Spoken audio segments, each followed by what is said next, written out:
धन्यवाद। माननीय Shrimati Priyanka Chaturvedi ji. Thank you, Honorable Chairman, sir. Sir, power tends to corrupt, and absolute power corrupts absolutely. The tendency of the Bharatiya Janata Party to subvert democracy and constitutional norms for their hunger for absolute and unchecked power has been seen at earlier occasions too. We have seen it in Arunachal Pradesh, we have seen it in Goa, we've seen it in Madhya Pradesh, Uttarakhand, West Bengal, and it continues regularly in the state I come from, Maharashtra. Who can forget, sir, the midnight and early morning swearing in that took place in Maharashtra, which ensured, when we gave them a lesson of constitution, ensured that the swearing in of a chief minister would be the briefest time recorded in the history of our democracy.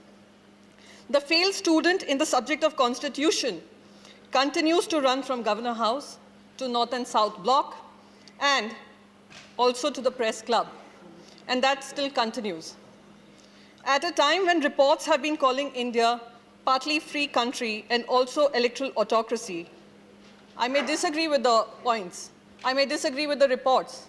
However, all government moves suggest that this has been moving towards more authoritarian regime than ever before.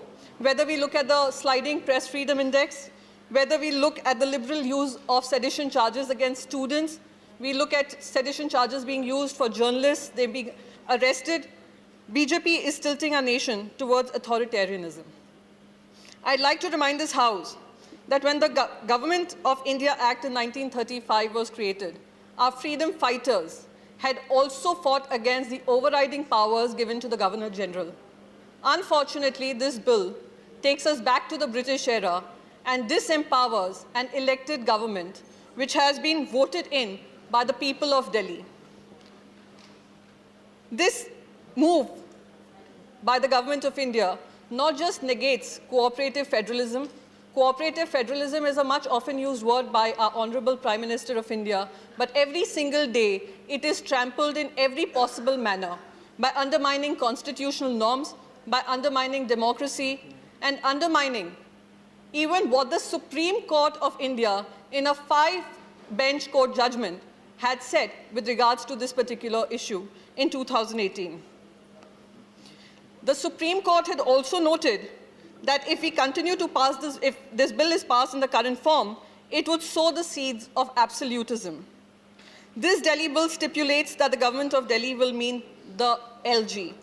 It also goes one step ahead and says that the LG does not require to act on the advice of the Council of Ministers. The bill also makes it incumbent on the Delhi government to take the LG's opinion before taking any executive action, virtually taking away almost all the powers of the elected government.